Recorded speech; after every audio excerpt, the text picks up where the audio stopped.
Hi guys, so in today's video we're going to continue with what we studied in the previous video.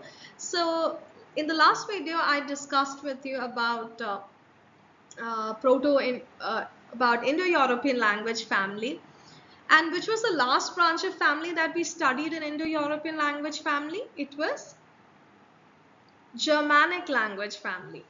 Alright, so today we'll be studying the next topic, that is Grimm's law. Now, I don't want to tax you by teaching Werner's law also in the same video, because Werner's law is simple. But to understand Werner's law, you need to understand what Grimm's law is. Okay, let's begin with it. So see, I know that some of the students who might be watching this video, you may be familiar with what phonetics is and everything. Okay, so you may be familiar with phonetics and everything. But then, there might be some of you who have no idea about phonetics. Okay, you studied it for the exams and it totally vanished off from your head. Now you don't remember even a single thing that you learned. So that is why I want to go step by step so that everybody understands this topic. Okay. And those who know, you can brush up your memory as I proceed. All right. So what is PIE? It is not about pi that I'm talking. It's about PIE that you might have come across in your textbooks. Or maybe your teacher while teaching might have kept telling Proto-Indo-European, Proto-Indo-European, Proto-Indo-European, and you might be like, what is Proto-Indo-European? So Proto-Indo-European language, we studied Indo-European language family. How many divisions were there? There were 2 divisions. And again, each division, it had 4 divisions. And each division again had another divisions. So see, Indo-European language family is like that parent language. Okay, it's like that parent. And it had several children. Okay, children, grandchildren, grand-grandchildren. That is what the whole branch represents. Okay, so what is Proto-Indo-European language? It is nothing but that parent language that existed before all these divisions came up. Okay, so it's the common ancestor of Indo-European family. So you might ask me, but there is nothing like that provided in linguistics.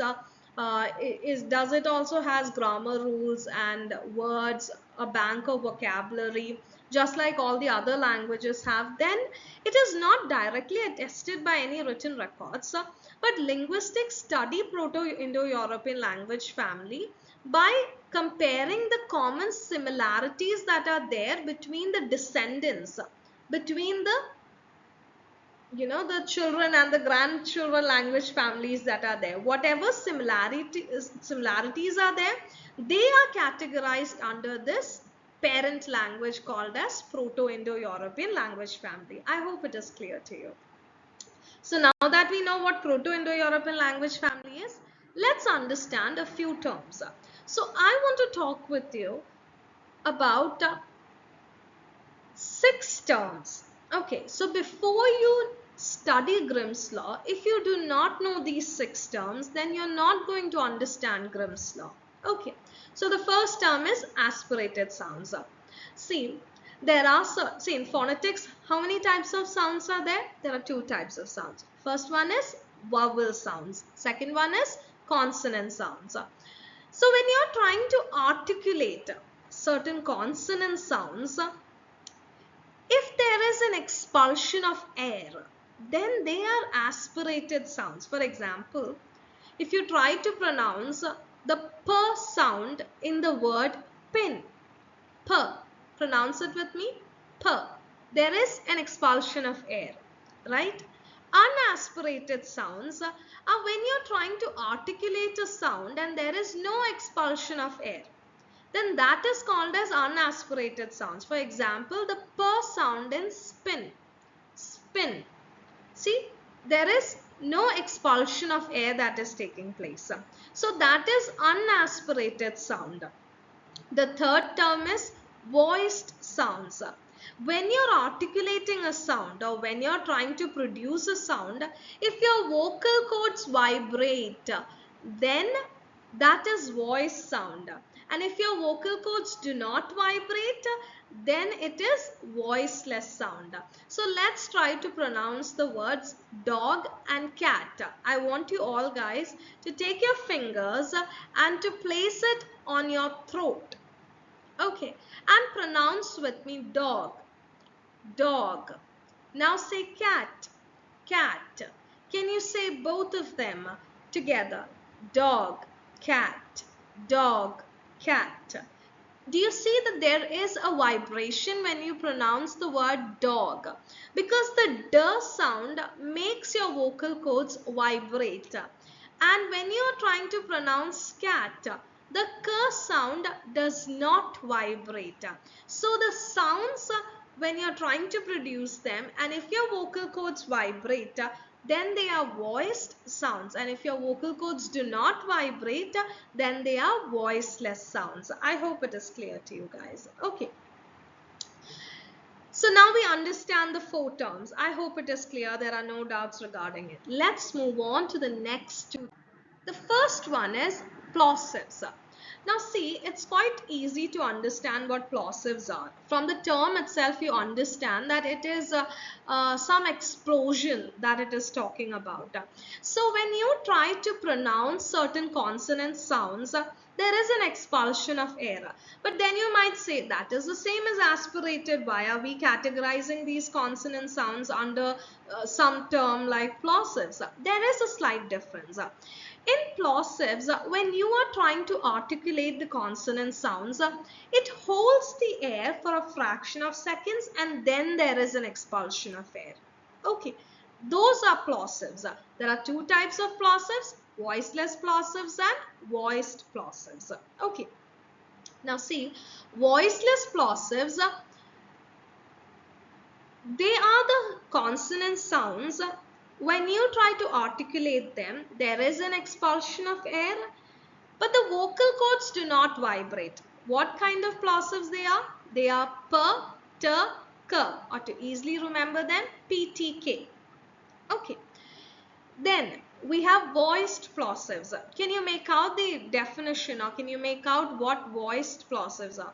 So plosives, they are the consonant sounds. When articulated, it holds the air for a fraction of seconds and then there is an expulsion of air. And also the vocal cords, they vibrate. Which are the voiced plosives? They are b, d, g, b, d, g, to simply remember it.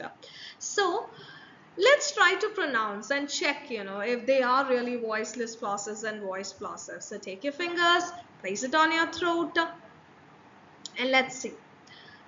Let's try to pronounce pat and bat. Okay, pat, bat, pat, bat. See, when you're trying to pronounce bat, the vocal cords vibrate. So they are voiced plosives.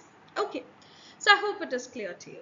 Let's move on to the next term, that is fricatives. This is the last term that you need to remember to understand Grimm's law. Fricatives, see, in fricatives, it's just the opposite of plosives. Okay.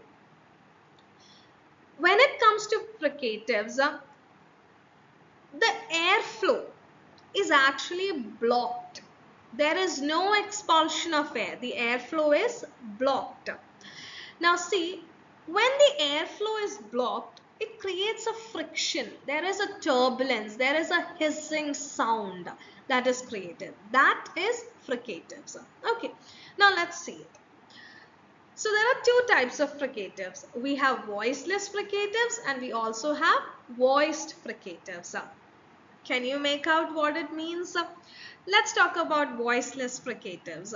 So voiceless fricatives are the sounds when articulated, the airflow is blocked and the vocal cords do not vibrate. So the voiceless fricatives are f, th, h, s. Okay, or to simply remember it as f, theta, h, s. Okay, and voiced fricatives, they are the consonant sounds when articulated, the airflow is blocked and the vocal cords, they vibrate. So the voiced fricatives are v, the, zh, z. Okay, these are the sounds. All right, I may not be like perfect in pronouncing these sounds, but you know the correct pronunciation. Go ahead with that. All right, so let's now check the voiceless fricatives and voiced fricatives. So keep your fingers on your throat and let's try to pronounce it. Let's try to pronounce the words fish and vase. Okay, fish, vase, fish, vase. See, there is like an echo. There is like a vibration that happens when you're trying to pronounce vase. So it's voiced fricatives. I hope it is clear. So in order to understand Grimm's law, you need to understand these terms. Because if you don't understand, then it's pointless studying Grimm's law because it would be just mugging it up for the exam point of view. But you can understand Grimm's law if you understand these terms. Okay. Now to understand Grimm's law, you don't need to know the voiced fricatives. Up till voiceless fricatives, you need to be familiar with it. So those who knew about it, I hope your memory is well brushed, and those who didn't know about it, I hope you have made notes and studied it. Now let's understand Grimm's law. So Grimm's law is associated with the Germanic language family. Germanic language family is the last branch of family that we studied in Indo-European language family. I told you that Germanic is also called as Teutonic. It is the largest descendant of Indo-European language family, and there are two laws that are associated with Germanic language, and that are Grimm's law and Werner's law. Okay. Now, let's study Grimm's law. Okay, so we understand Grimm's law is associated with Germanic language because some change or something was discovered in Germanic languages, and that is why there is a law related to it. So I'm not going to teach you Werner's law in this particular video because it might get a little tacky, so it's important that we go in an easy pace. Enjoy your learning. Okay, whatever you learn, always enjoy it. Now Grimm's law. Grimm's law has different calls, like you can call it in different ways. Grimm's law is also called as first consonant shift. It is also called as great consonant shift. It is called as Germanic consonant shift. So there are three terms that we learned, or three phrases, or what should I call it? We learned three other names for Grimm's law. We have first consonant shift, great consonant shift, and Germanic consonant shift. Now see, before Grimm's law existed, there was a rule called as Rask rule. Now, when I talk with some of the students or when they ask me doubts related to Grimm's law, there is often this misconception that Grimm's law is equivalent to Rask rule. Like Rask rule is another name for Grimm's law. No, it is not another name. Rask rule existed before Grimm's law. Okay, so Rask rule was put forward by a Danish linguist named Rasmus Rask, who first described the change in the consonant sounds of Proto-Indo-European language and Germanic language. Okay, so the difference in the consonant sounds of the Proto-Indo-European language family and the Germanic language family was first discovered by Rasmus Rask. Okay, now Rask rule was the foundation on which the Grimm's law was built in. Okay, now let's understand what Rask rule is. There are two languages that we know. We have the parent language, Proto-Indo-European language.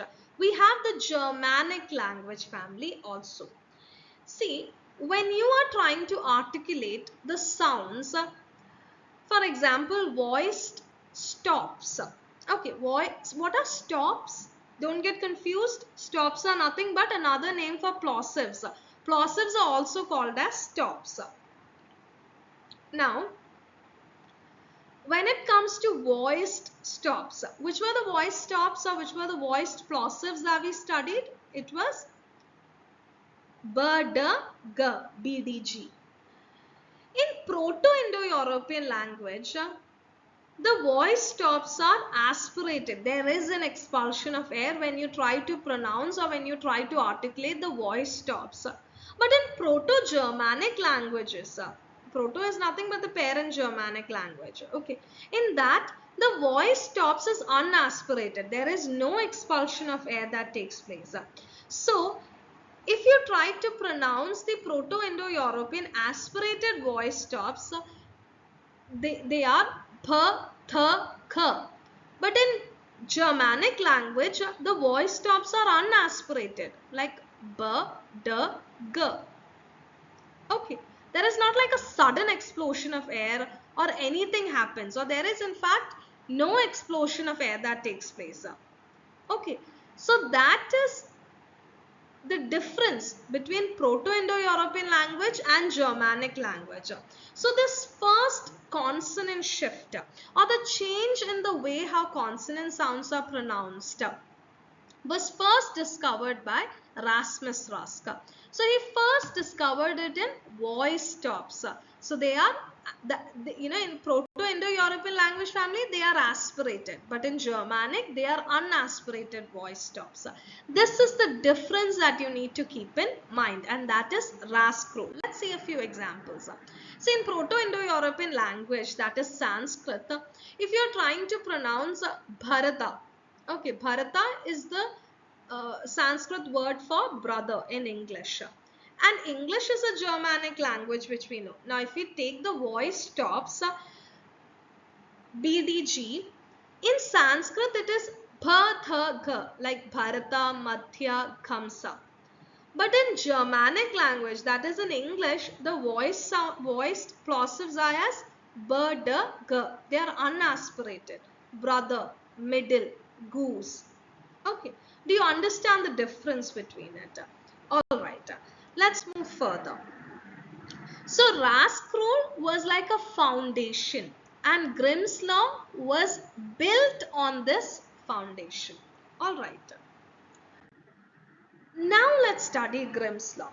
So when we are learning Grimm's law, remember we're going to talk about the changes in stops and fricatives. Okay. The first consonant sound shift that Grimm discovered was in Proto-Indo-European language we have voice stops, right? But when we are trying to pronounce spots or articulate spots in a Germanic language, those are voiceless plosives that exist. Okay, so in Proto-Indo-European language, if the voice stops b, d, g are used, then in the Germanic language, those are voiceless stops. Okay, like p, t, k. You may not have understood. See, BDG changes to PTK. BDG we know they are voice stops. And PTK they are voiceless stops. So let's see an example for you to understand well. See, in Proto-Indo-European language, the first set that I've given, that is the Latin family. Okay, Proto-Indo-European voice stops are the Latin family. The Germanic, we have the voiceless stops. And the language that I've taken is Old English there. Now, when you take Latin in Indo-European language family, Latin, for lips, you call it as labium. But the same, but the word for labium in Old English is lippa. Lippa. So do you see how the consonant sound shifted? In voice, in Proto-Indo-European language, that is Latin, the voice stop is b. It shifts to p in Germanic language. So B changes to P in Germanic language. Okay. Now we know BDG is voice stops. We know PTK is voiceless stop. So you know the difference between it. Now you just need to keep in mind the first consonant shift that Grimm discovered is that voice stops in Proto-Indo-European language like Latin, it changes to voiceless stops in Germanic language like Old English. Let's see the next examples. Cardis. Cardis is the Latin word for heart. And it is pronounced in Old English. The word for heart in Old English is heote. Heote. Okay.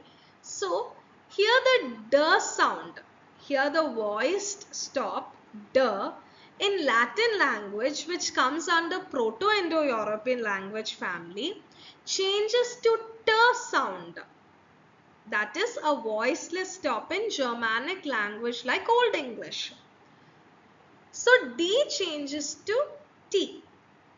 Alright, let's take the third division that they have given. So the voice stop G in Latin, it changes to K in Old English, which is a voiceless stop. So voice stop changes into voiceless stop. So in Latin, we call genu. Genu. Genu is the Latin word for knee. Knee. Muttine, nammada muttille. Muttine nammal genu nanu Latin il vilikkunnathu. It changes to kneo. Kneo. Okay, that's the k sound comes. Alright. Yeah. Kneo. Kneo. So that the k sound. There's a k sound. Alright. So kneo is the Old English word for knee. And genu is the Latin word for knee. Now do you see in Proto-Indo-European language like Latin, the sounds b, d, g, that is BDG, their voice stops, they change to voiceless stops that are PTK, per, t, k. So the first consonant shift is BDG changes to PTK. Remember it that way. Alright, and also try to study this example. Let's move on to the second consonant sound shift that was discovered by Grimm. So now we have the voiceless stops, that is PTK, per, t, k.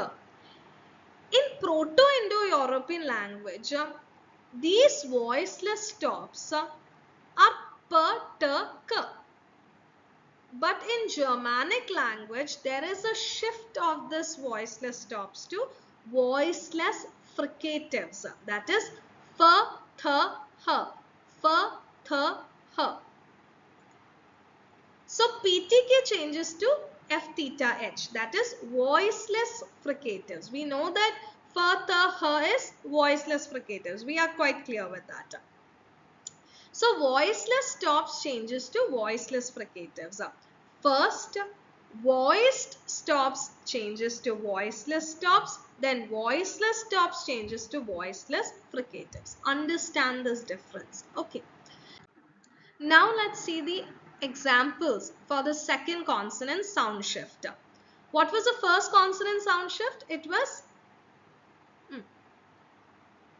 the voiced plosives changes to voiceless plosives, and the second consonant shift is voiceless plosives changes to voiceless fricatives. So BDG changes to PTK, PTK changes to FTH. Let's see some of the examples.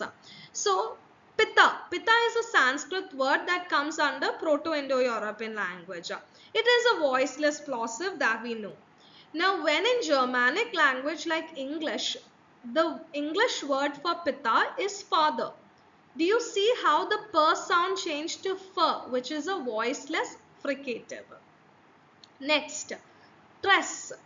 Tress, the t sound, it is a Latin word which comes under Proto-Indo-European language. We know that t is a voiceless stop. When the English word for tress is three, when we try to pronounce three or when we try to articulate the word three, t changes to th. Th. Okay, it is a voiceless fricative. The last example, centum. It is also a Latin word. So centum, the first sound, the C, it is pronounced as K. The K sound changes to H in Germanic language. So the English word for centum is 100. Do you see how the K sound changed to H sound? It is a voiceless fricative. Do you understand it? Alright, let's move further. Now the third consonant shift that Grimm acknowledged was the first one that we studied. What Rasmus Rusk had mentioned. That is the same thing. That is, the voice stops. The aspirated ones in Proto-Indo-European language change to unaspirated ones. Bh changes to bd. It is quite clear. Right, I guess we don't have any doubts there. So in Grimm's law, there are three consonant shifts. The first one is related to Rasmus Rusk itself. What was it?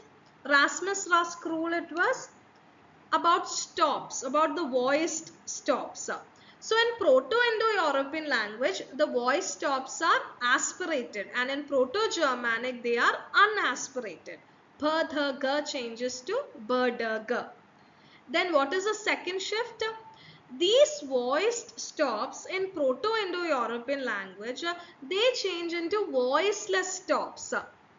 So, bd changes to ptk. Okay. Pth changes to bdg. Bdg changes to ptk. Now, what was the third consonant shift? It was where now we have PTK. We know that PTK is voiceless stops. They change into voiceless fricatives f, th, h. Alright. So this is the logic way how you can study it. Alright. Now I have given you the examples earlier for this consonant shift. Okay. So you can study it in this way so that you remember it. You will not forget it for your exam. Now see, in your textbook, you might come across with this an extra consonant sound shift that is also mentioned, but it doesn't come directly under Grimm's law. Okay, but you might see this consonant shift also being mentioned, and you might be worrying like, what kind of a consonant shift is this? Is it also a part of Grimm's law? But if you want, you can write it as an additional fact in your exams. Okay. See, in Proto-Indo-European languages, there was a consonant sound like qua. Qua. Okay. Which transformed in Germanic language as hua. Hua. So see, Latin is a Proto-Indo-European language family, and we have the word quet. Quet. Which changed in Old English as huat. Huat. So the Old English word for quet is huat. Huat. Which later developed in modern English as what. What. Okay. This is an extra consonant sound shift that I just wanted you guys to know. Alright. So that's the end of this video, and I hope Grimm's law was clear to you. Try to have a logical understanding of it, and if you want, I can give you a little idea of how you can remember it, just like a memory trick, you know. It's like bh changes to bd. Bd changes to ptk. Ptk changes to ftH.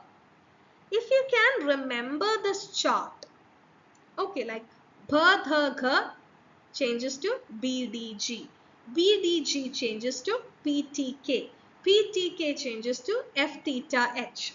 If you can remember this way, like this chart, I should have provided you the chart to remember it, but it's okay, you can just note it down.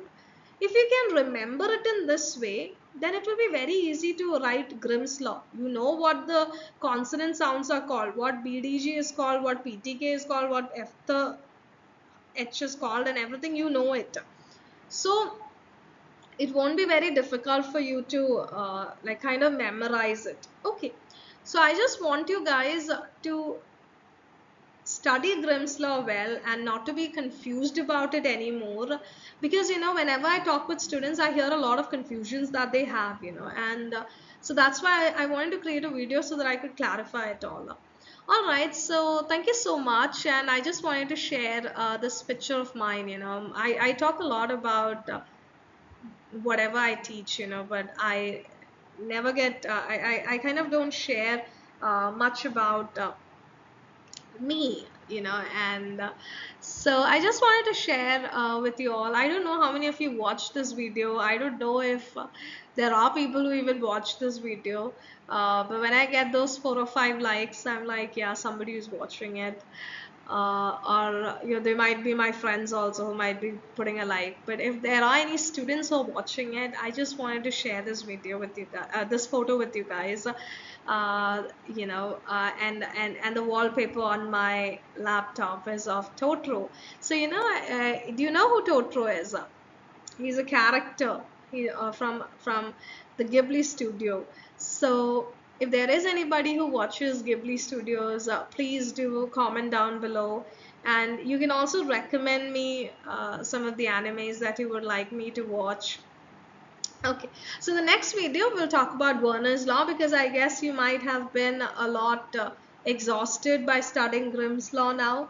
But if it was easy to learn, please do let me know. It just would make me very happy, would just brighten up my day. I love seeing your comments. Even if it's some critical comment, or if you want to let me know how I can improve my videos, because I'm like really new to YouTube, and I don't have many devices and everything, like to make the videos or even to edit it.